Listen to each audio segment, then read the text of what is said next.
আগের ভিডিওতে আমি বলেছিলাম যে আমার সিকেডি ধরা পড়ে 2019-এ। তখন আমার ক্রিয়েটিনিন ছিল 1.6, অর্থাৎ আমার তখনই স্টেজ 3-তে চলে গেছিল। আমি 2019 থেকে 2022 অবধি আবার সিকেডি যাত্রার কথা আগের ভিডিওতে বলেছি। প্রয়োজন হলে আপনারা সেটা দেখে নিতে পারেন, তাহলে বুঝতে সুবিধা হবে। আমি নিচে ডেসক্রিপশন অথবা কমেন্টের লিঙ্কটা দিয়ে রাখব। এবার আমি 2023-এর কথায় আসি।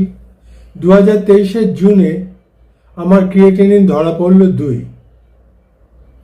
এইবার আমি চিন্তায় পড়ে গেলাম, ডায়ালিসিসের ভয় জাগলো মনে। বুঝলাম জেনারেল ফিজিশিয়ানকে আর না দেখিয়ে একজন নেফ্রোলজিস্টকে দেখানো হয়তো ভালো হবে। সেই প্রথম আমার নেফ্রোলজিস্টের কাছে গেলাম। কলকাতার একজন নামকরা নেফ্রোলজিস্ট, আমি নামটা বলছি না। ইউটিউবে আপনি ওনার অনেক ভিডিও দেখতে পাবেন। যাই হোক, সেটা তো অন্য গল্প, পরের ভিডিওতে বলবো। কারণ আজকের ভিডিওর বিষয়বস্তু আমার কিডনি যাত্রায় যেসব ভুল করেছি আপনারা যেন না করেন। নমস্কার, আমার ইউটিউব এবং ফেসবুক চ্যানেলে আপনাদের সবাইকে স্বাগত জানাই। আমি পিনাকি, বয়স 65, দীর্ঘদিনের ক্রনিক কিডনি ডিজিজ রোগী, অর্থাৎ কিডনি রোগে ভুগছি এবং আমার অভিজ্ঞতাগুলো আপনাদের শেয়ার করছি, যাতে ভবিষ্যতে আমার মতো বিপদে আপনারা না পড়েন। তাই ভিডিওটা শেষ অবধি দেখবেন, প্লিজ স্কিপ করবেন না। শুরু করছি আজকের টপিকস। ভিডিওটা ভালো লাগলে প্লিজ লাইক করে দেবেন এবং আমার চ্যানেলটা সাবস্ক্রাইব করে দেবেন। সাবস্ক্রাইব করলে আমার মতো নতুন ইউটিউবাররা অনেক উপকৃত হয়। আর আপনার চেনা জানা ক্রনিক কিডনি ডিজিজ রোগীদের বা তার পরিবারের কাছে শেয়ার করে দেবেন। তো শুরু করছি আজকের গল্প। কিডনি রোগের ভুল করা মানেই হয়তো গেম ওভার হতে পারে। তাই আমার ভুলগুলো আস্তে আস্তে আমি বলি। ভুল নাম্বার 1, আমি আগের ভিডিওতে বলেছিলাম যে আমার দীর্ঘদিন ধরে হাই বিপি ছিল এবং সেই সঙ্গে আমার সুগারও ছিল। আমি সুগারের দিকে বেশি মাথা ঘামিয়েছিলাম। আমি HbA1c চেক করতাম, চেষ্টা করতাম 6.5-এর নিচে রাখবার, এবং থাকতো। সুগারের দিকে আমরা নজর দিতে গিয়ে বিপিটা আমি সেইভাবে হয়তো নজর দিইনি।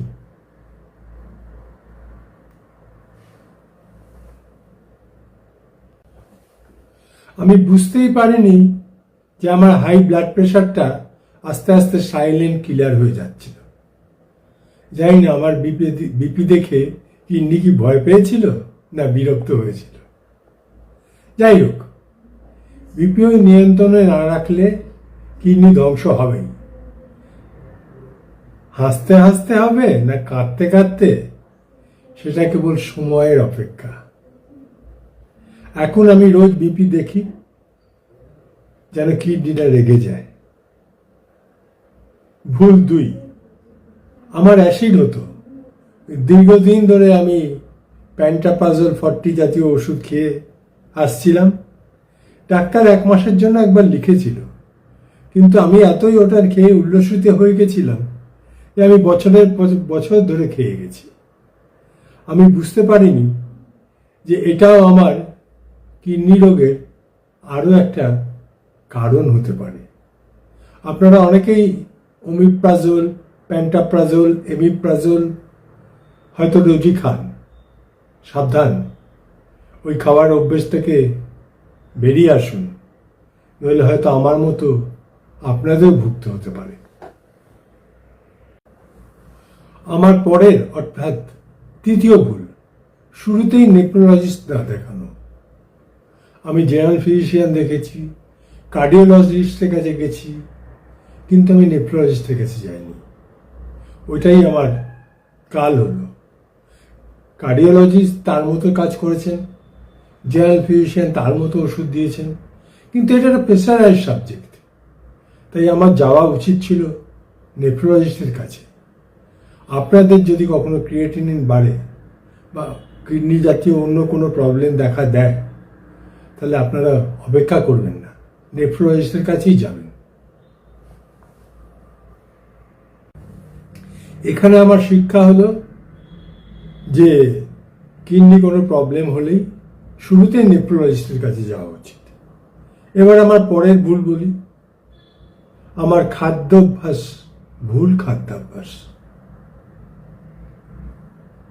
আমি সুগার পেশেন্ট, তাই কার্বোহাইড্রেট কম খেতাম, প্রোটিন একটু বেশি খেতাম, তাতে আমার সুগার ভালোই কন্ট্রোলে ছিল। কিন্তু অতিরিক্ত প্রোটিন তো কিডনির জন্য ভালো নয়। আমি জানতাম না আমার কিডনির রোগ ধরেছে, এবং ওই প্রোটিন খাওয়াটা আমার কাল হলো। তাই খাদ্যাভ্যাস অত্যন্ত গুরুতর কিডনি রোগের জন্য। খাদ্যাভ্যাস বা লাইফস্টাইল এই দুটো সঠিকভাবে মেনটেন করতে হবে। ধূমপান একেবারে বর্জন করতে হবে। ধূমপান কিডনির জন্য সত্যিই খুব খারাপ।